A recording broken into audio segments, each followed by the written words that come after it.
설레미아담에 오신 것을 환영합니다. 문종이 사랑한 여인, 왜 세조의 편으로 돌아섰을까? 여러분, 한 여인이 있었습니다. 왕비가 되어야 할 가문을 가졌고 왕의 사랑을 받았으며 궐 안의 내명부를 실질적으로 이끌었던 여인이었습니다. 그러나 끝내 왕비의 자리에 오르지 못하고 죽은 선왕의 후궁이라는 이름으로 궐의 구석으로 밀려난 여인이었습니다. 그녀는 문종의 후궁 홍씨였습니다. 훗날 세상은 그녀를 숙빈이라 불렀지만 그녀가 가장 빛났던 시절의 이름은 따로 있었습니다. 내궁. 왕비가 없던 문종의 궁궐에서 명나라 사신조차 왕과 세자 다음으로 예물을 올렸던 그 이름이었습니다. 왕비는 아니었으나 왕비보다 더 왕비 같았던 그 자리였습니다. 그런 그녀가 왜 단종을 지키지 않고 수양대군 세조의 편에 섰던 것일까요? 오늘 그 이야기를 시작합니다. 보슬비 내리는 창가에서 창덕궁의 가을은 소리 없이 깊어져 갔습니다. 한 여인이 방 안에 홀로 앉아 창밖을 내다보고 있었습니다. 방 안에는 짐을 꾸린 보따리 몇 개가 가지런히 놓여 있었고 오늘이 바로 그녀가 이 궁궐을 떠나는 날이었습니다. 창밖에는 보슬비가 내리고 있었습니다. 가늘고 여린 빗줄기가 낙엽 위로 떨어지며 소리도 없이 스며들었습니다. 마치 오래된 슬픔처럼 자신도 알아채기 전에 이미 온몸을 적시는 그런 비였습니다. 홍 씨는 천천히 눈을 감았습니다. 전하, 당신은 아시겠습니까? 제가 오늘 이 궁을 나가는 것이 얼마나 많은 것들을 뒤에 남기고 가는 일인지를. 참았던 눈물이 끝내 흘러내렸습니다. 하얀 뺨 위로 한 방울, 또 한 방울이었습니다. 그녀는 손으로 눈물을 닦으려다 멈췄습니다. 오늘만큼은, 이 마지막 날만큼은 그냥 흐르게 두었습니다. 그녀는 이 궁에서는 단 한 번도 마음껏 울어본 적이 없었습니다. 회한에 찬 그녀가 지난 날들을 떠올렸습니다. 1431년 봄이었습니다. 경복궁 사정전의 공기는 팽팽했습니다. 왕세자 이항의 두 번째 세자빈마저 배출된 뒤 세종은 후궁들 중에서 새 세자빈을 간택하겠다고 선언했습니다. 궁 안이 온통 술렁였습니다. 여인들의 눈빛이 달라졌고 상궁들의 발걸음이 빨라졌습니다. 모두가 알고 있었습니다. 이번에는 간택 후궁 중 한 명이 세자빈의 자리에 오르리라는 것을. 홍 씨도 알고 있었습니다. 가문으로 보나, 인물로 보나, 세자의 사랑으로 보나, 내가 뽑히지 않을 이유가 없다. 그녀는 자신이 당연히 세자빈이 될 것이라 생각했습니다. 그것은 오만이 아니었습니다.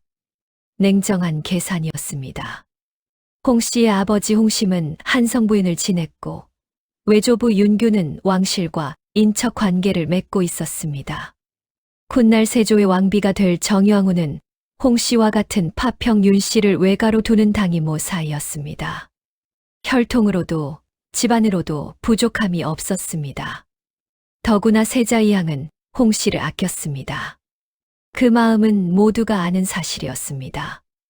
어느 날 상궁 한 명이 홍 씨에게 조심스럽게 다가왔습니다. 소점아마, 후보가 두 분으로 좁혀졌다 합니다. 그래요? 나와 누구입니까? 권양원이 옵니다. 권 전 어른의 따님이요. 홍 씨는 잠시 말이 없었습니다.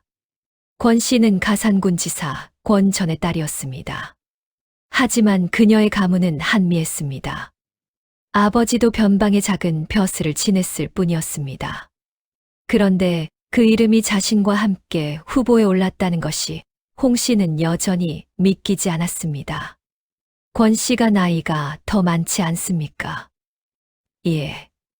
소저마마보다 위이시고 이미 옹주도 낳으셨기에 왕자를 출산하실 가능성이 더 높다고. 홍 씨는 조용히 고개를 돌렸습니다. 왕자를 낳을 가능성. 그게 전부입니까, 아바마마? 홍 씨는 세종의 이중에 의심이 들기 시작하며 불안해졌습니다. 그 불안은 마침내 운명처럼 다가왔습니다. 간택이 끝난 날 저녁, 홍 씨는 자신의 처소에 홀로 앉아 있었습니다. 세종이 선택한 사람은 권 씨였습니다. 훗날 현덕왕후가 되어 단종을 낳고 상요결로 죽게 될 그 여인이었습니다. 한미한 집안 출신의 조용하고 수수한 그 여인이 세자빈의 자리를 얻었습니다.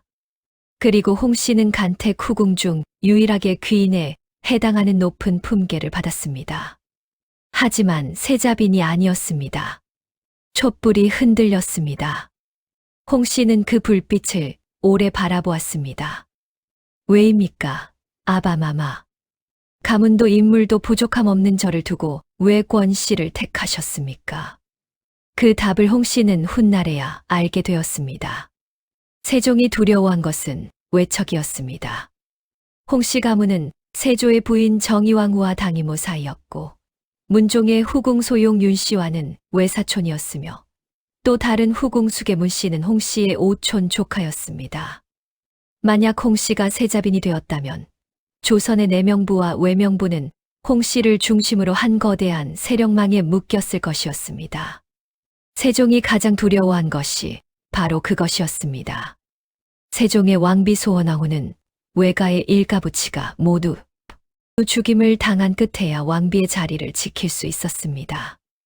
그 쓰라린 기억이 있는 세종에게 홍 씨는 너무나 위험한 선택이었습니다.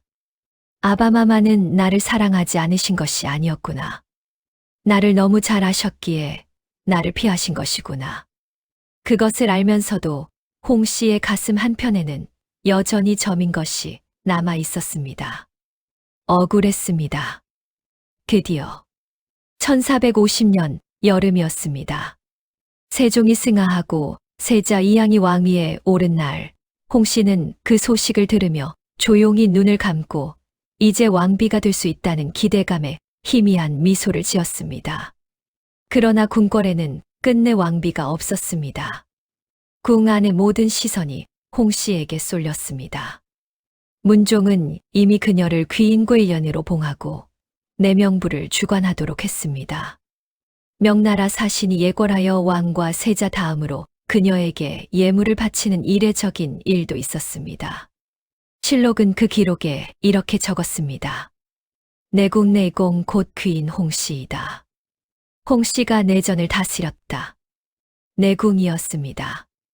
왕비를 내전이라 부르니 그보다 한 단계 낮은 이름이었지만 실질은 왕비와 다를 바 없었습니다.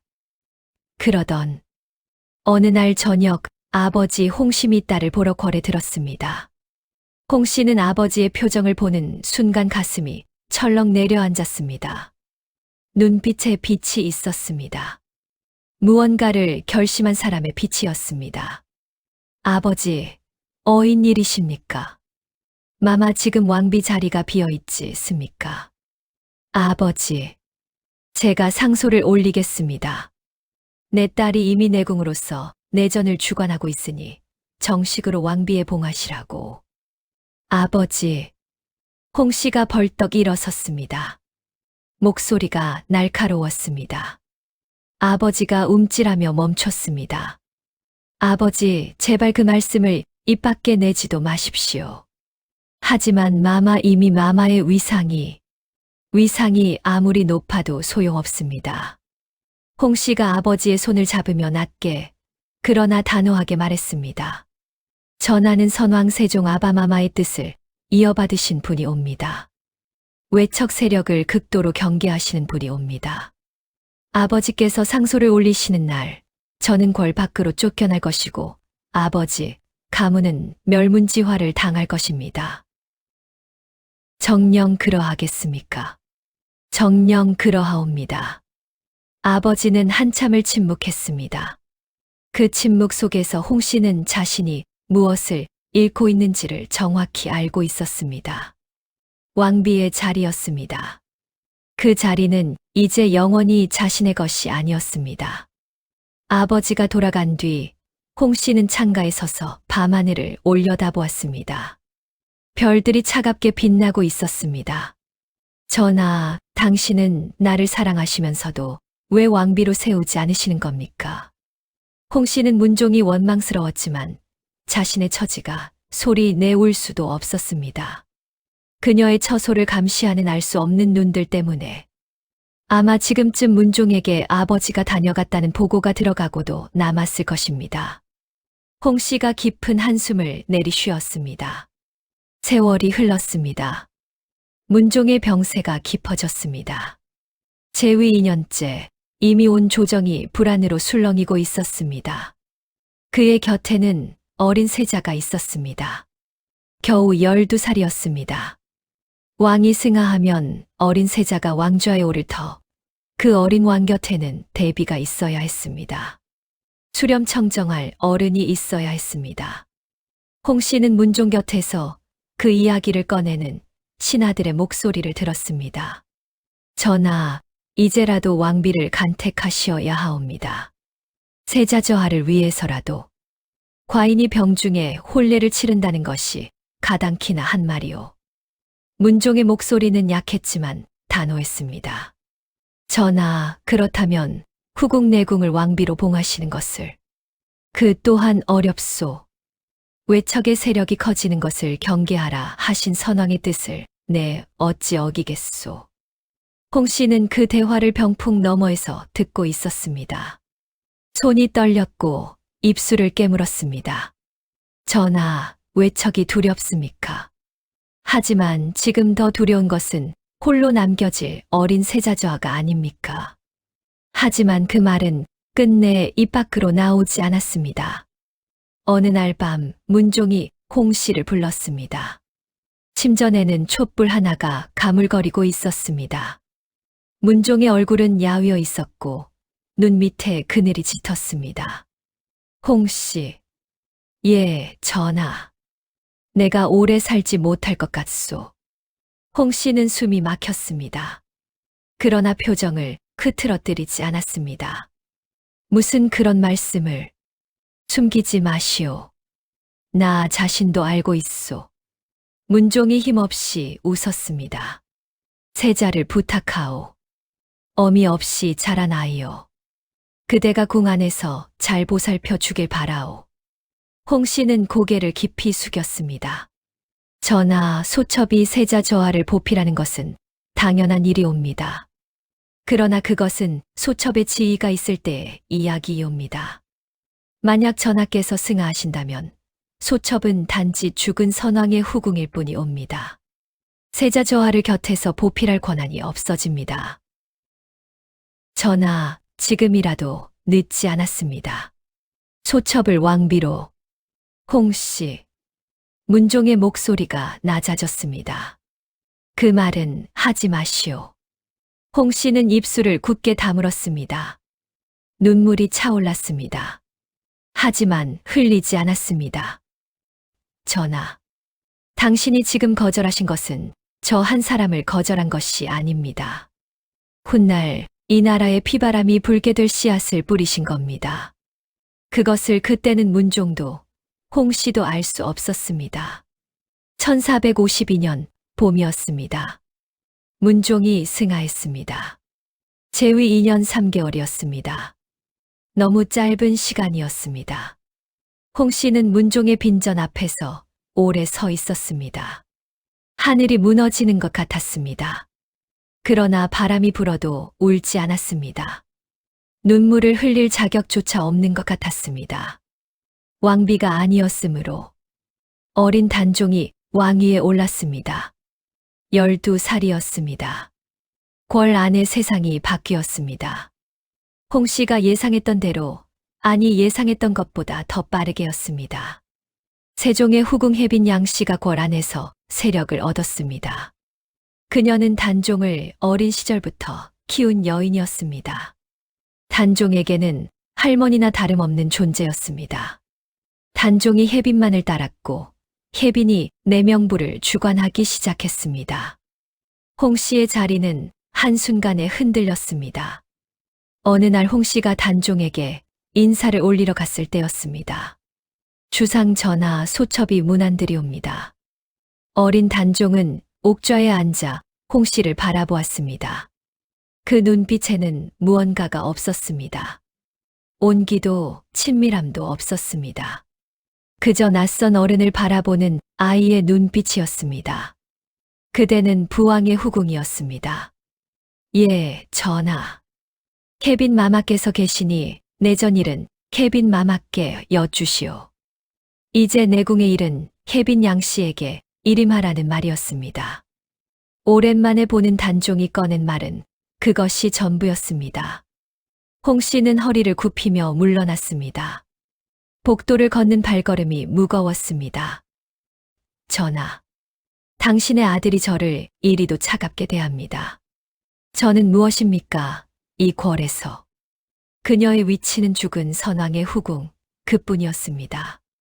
그 이상도 이하도 아니었습니다. 케빈 양 씨가 단종을 등에 업고 내 명부를 좌지우지하기 시작했습니다. 상궁들은 홍 씨 앞에서 고개를 숙이다가도 등을 돌리면 케빈의 처소로 달려갔습니다. 홍 씨가 내리는 지시도 언제부터인가 무시되기 시작했습니다. 홍 씨는 궐의 구석으로, 더 깊은 구석으로 밀려났습니다. 어느 날 밤, 홍 씨는 혼자 앉아 촛불을 바라보았습니다. 전하, 이것이 당신의 선택이 만든 세상입니다. 한탄인지 원망인지 알 수 없는 말이 마음속에서 맴돌았습니다. 그때였습니다. 조용한 발걸음 소리가 복도에서 들려왔습니다. 홍 씨가 고개를 들었습니다. 문이 열리며 한 여인이 들어섰습니다. 단아하면서도 서늘한 기품을 가진 여인이었습니다. 눈매가 날카로웠으나 입가에는 부드러운 웃음이 걸려 있었습니다. 수양대군 이유의 부인 훗날 정의왕후였습니다. 그리고 홍 씨와는 당이모 사이였습니다. 조카님, 오랜만이옵니다. 정의왕후가 먼저 입을 열었습니다. 그 호칭에 홍 씨의 눈이 약간 흔들렸습니다. 궐 안에서는 항렬로 부르지 않는 것이 관례였지만 정의왕후는 일부러 그 호칭을 썼습니다. 어인일로 이렇게 누추한 곳까지. 누추하다니요. 조카님 계신 곳이 어찌 누추하겠습니까? 정의왕후는 홍 씨 맞은편에 앉으며 말을 이었습니다. 요즘 많이 힘드시지요? 홍 씨는 대답하지 않았습니다. 하지만 침묵 자체가 대답이었습니다. 솔직히 말씀드리겠습니다. 정의왕후의 눈빛이 진지해졌습니다. 케빈 양 씨가 도를 지나치고 있습니다. 어린 주상 전하를 등에 업고 내 명부를 혼자 좌지우지하려 합니다. 이것은 왕실의 권위를 무너뜨리는 일입니다. 마마께서 힘을 가지셔야 합니다. 내 명부에 어른이 있어야 합니다. 진정한 어른이요. 홍 씨는 정의왕후를 바라보았습니다. 저는 이미 구석으로 밀려난 사람입니다. 힘이 어디 있겠습니까? 지위를 만들면 됩니다. 정의왕후가 조용히 말했습니다. 숙빈의 첩지를 받으십시오. 정일품 빈이면 케빈 양 씨와 동등한 서열이 됩니다. 그러면 내 명부에서 바른 소리를 하실 수 있고 주상 전하의 가례에도 왕실 어른으로 참여하실 수 있습니다. 홍 씨는 한참을 말이 없었습니다. 그것이 나를 위한 것인가 아니면 수양대군을 위한 것인가? 홍 씨가 물었습니다. 솔직하게 여쭙겠습니다. 저를 돕고자 하시는 이유가 무엇이옵니까? 정의왕후는 잠시 홍 씨를 바라보다가 조용히 웃었습니다. 역시 총명하십니다. 그녀가 천천히 말했습니다. 예, 숨기지 않겠습니다. 지금 조정은 위태롭습니다. 어린 왕 옆에서 김종서가 독단을 행하고 케빈이 내 명부를 어지럽히고 있습니다. 왕실이 바로 서지 않으면 나라가 무너집니다. 저는 마마께서 진정으로 내 명부의 어른이 되어 주시길 원합니다. 그것이 수양대군 대감의 뜻이기도 합니까? 예. 정의왕후의 솔직한 대답이었습니다. 홍 씨가 고개를 들어 정의왕후를 바라보았습니다. 그리고 결심했습니다. 말씀대로 하겠습니다. 수양대군의 주제로 홍 씨는 숙빈에 올랐습니다. 숙빈의 첩지를 받은 날, 홍 씨는 오래 그 문서를 손에 쥐고 있었습니다. 숙빈수빈. 엄숙하고 우아한 뷔페였습니다. 내명부 정일품이었습니다. 이 이름으로 그녀는 혜빈양 씨와 어깨를 나란히 할 수 있었습니다. 바른 말을 할 수 있었습니다. 왕의 가례에 왕실 어른으로 참여할 수 있었습니다. 실록은 이것을 두고 이렇게 기록했습니다. 수양대군의 측근 강맹경이 건의하여 홍 씨의 품계를 높였다고, 케빈 양 씨의 세력을 견제하기 위함이라고. 하지만 홍 씨에게 그것은 단순한 정치적 계산이 아니었습니다. 살아남는 것이었습니다. 이 궐에서 살아남는 것이었습니다. 그것이 그녀가 할 수 있는 전부였습니다. 어느 날 홍 씨는 내명부 어른으로서 단종의 혼례 자리에 참석했습니다. 단종의 왕비 정순왕후 송 씨를 처음 보는 자리였습니다. 14살의 어린 신부가 무릎을 꿇고 홍 씨에게 절을 올렸습니다. 숙빈마마께 인사 올라옵니다. 왕비마마, 어서 일어나십시오. 홍 씨는 정순왕후의 손을 잡아 일으켰습니다. 차갑고 작은 손이었습니다. 얼마나 두려울까요? 어린 나이에 왕비가 되어 이 복잡한 궁 안으로 들어왔으니 힘겨운 자리가 될 것입니다. 이 궐에서. 그 생각이 들자 홍 씨의 마음 한편이 아려왔습니다. 홍 씨는 진심으로 단종 부부를 위하려 했습니다. 하지만 그럼에도 단종은 홍 씨를 멀리했습니다. 혜빈 양 씨가 단종 곁에서 떠나지 않았고 단종은 그녀만을 찾았습니다. 홍 씨가 아무리 내명부를 정돈하고 아무리 예의 바른 처신을 해도 단종의 마음을 움직일 수는 없었습니다. 그것이 홍 씨의 한이 되었습니다. 1453년 음력 10월이었습니다. 개유정난고에 여진 난이 일어났습니다. 수양대군 이유가 군사를 일으켜 김종서와 황보인을 죽이고 권력을 장악했습니다. 하룻밤 사이에 조정이 뒤집혔습니다. 역적으로 몰린 이들의 목이 국문에 걸렸습니다. 살아남은 신하들은 황급히 수양대군 앞에 무릎을 꿇었습니다. 홍 씨는 그 소식을 들으며 밤을 새웠습니다. 두려웠습니다. 그러나 한편으로는 알고 있었습니다. 올 것이 왔다. 언제고 올 것이 오고 있었습니다. 다음 날 아침 정의왕후가 홍 씨를 찾아왔습니다. 밤새 잘 못 주무셨군요. 대체 어제 무슨 일이 일어난 것입니까? 정의왕후는 잠시 침묵했습니다. 마마, 대감께서 이 나라를 지켜야 했습니다. 그녀가 조용히 말했습니다. 어린 왕이 신하들에게 농락당하는 것을 보고만 있을 수는 없었습니다. 그래서 피를 흘리셨습니까? 왕실을 세우기 위해서는 때로 피가 필요합니다. 홍 씨는 대답하지 않았습니다. 정의왕후가 돌아가고 홀로 남겨진 홍 씨는 죽은 문종을 떠올리며 입술을 깨물었습니다. 전하, 보십시오. 신하들이 왕실을 무너뜨리려 할 때 곁에서 막아줄 어른이 없습니다. 수렴청정할 대비가 있었다면 이 피바람이 불었겠습니까? 그 생각은 문종을 향한 원망으로 이어졌습니다. 결국 단종은 왕위를 내놓았습니다. 수양대군이 세조로 즉위했습니다. 단종은 상왕이 되었다가 노산군으로 강등되었습니다. 그리고 강원도 영월로 유배되었습니다. 홍 씨는 영월로 떠나는 단종의 뒷모습을 멀리서 바라보았습니다. 17살의 소년이었습니다. 작고 여린 어깨였습니다. 홍 씨는 그 뒷모습이 사라질 때까지 서 있었습니다. 전하, 저를 원망하셔도 됩니다. 저는 당신의 편이 되어드리지 못했습니다. 그러나 눈물은 흐르지 않았습니다. 이미 홍 씨의 눈물은 오래전에 말라버렸는지도 몰랐습니다. 개유정난 이후 세상이 정리되면서 세조는 홍 씨에게 안평대군의 사절을 내렸습니다. 안평대군은 수양대군에 맞서다 사사된 문종의 동생이었습니다. 그의 집은 한양에서도 손꼽히는 아름다운 사저였습니다. 넓은 정원에 연못이 있고 대나무 숲이 바람에 살랑이는 곳이었습니다. 홍 씨는 그 집을 하사받으며 잠시 멍하니 있었습니다. 세조의 측근이 전했습니다. 숙빈마마 전하께서 평생 편히 거처하시라는 뜻으로 하사하셨습니다.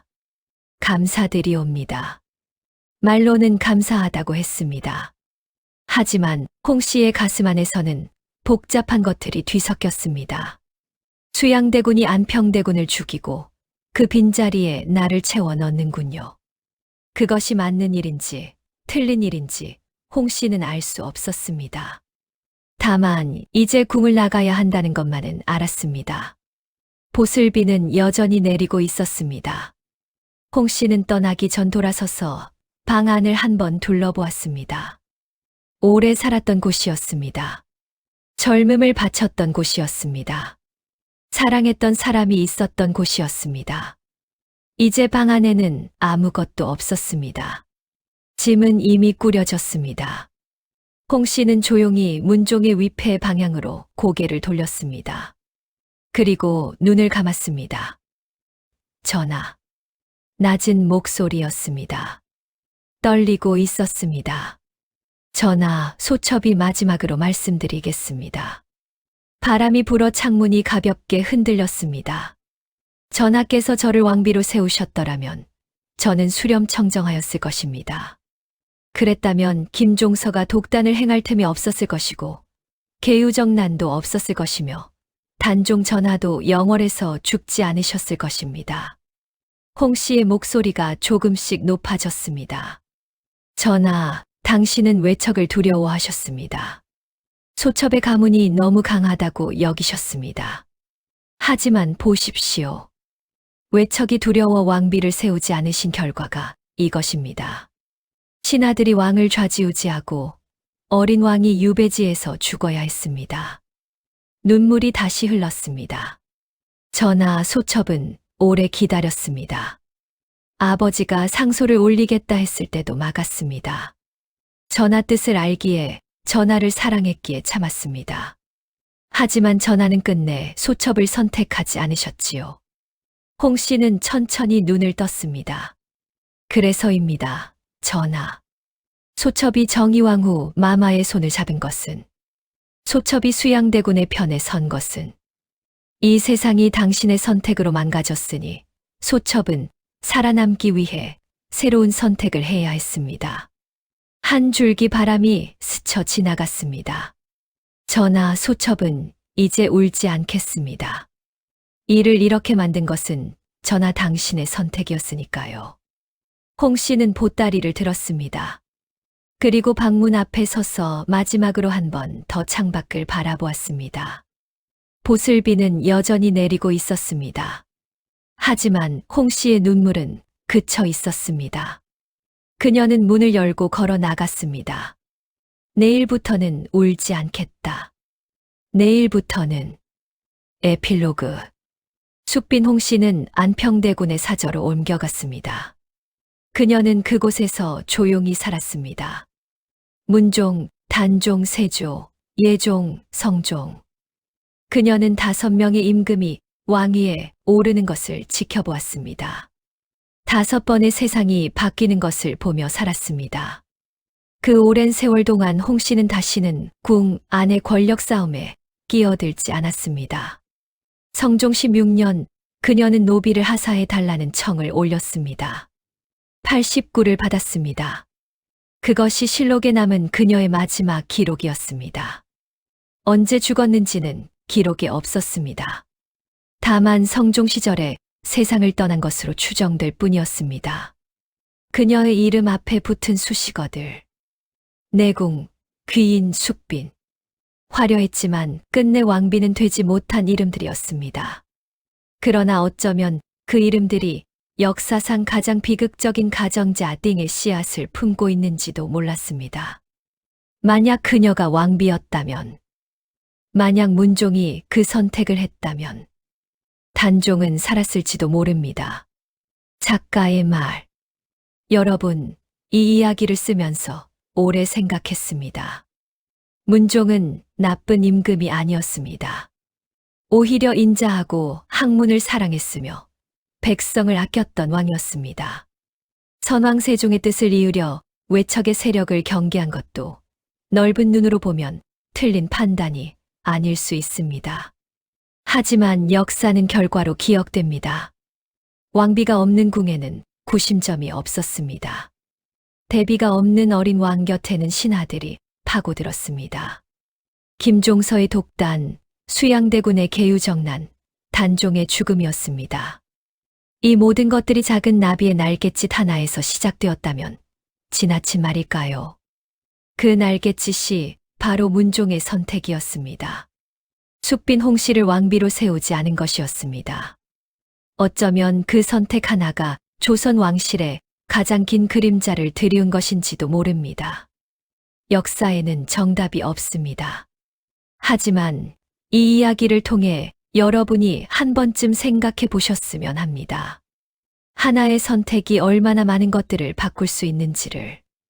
숙빈 홍씨, 왕비가 되지 못한 내궁이었습니다.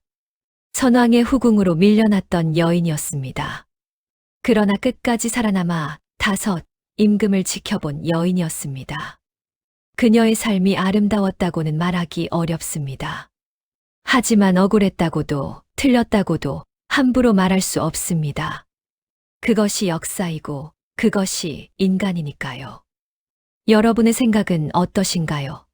댓글로 남겨주세요. 구독과 좋아요는 작가에게 큰 힘이 됩니다. 오늘도 이야기를 들어주셔서 감사합니다.